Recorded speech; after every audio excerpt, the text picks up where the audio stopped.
Seyyid Turki bin Seyyid bin Sultan.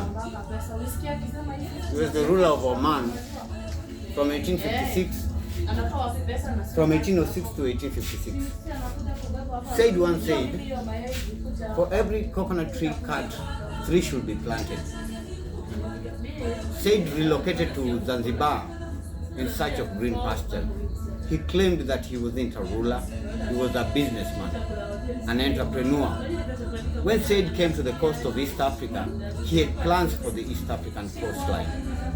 At the time when he came, the Portuguese rule was in place.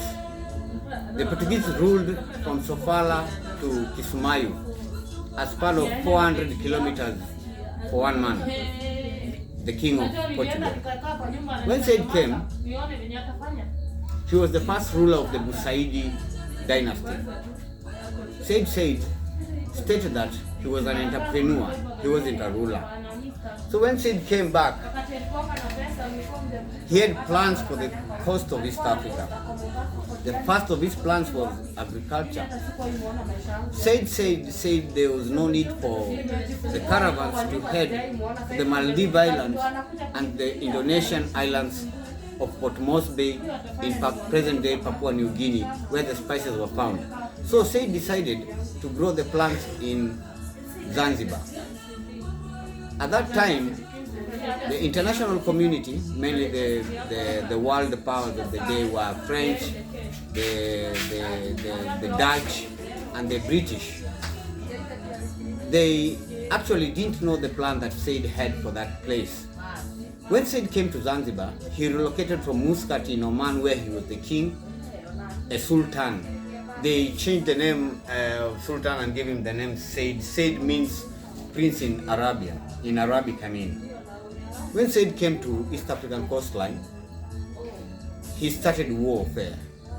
He started by conquering Mombasa, Malindi, Pate, and Pemba for him to consolidate power for himself.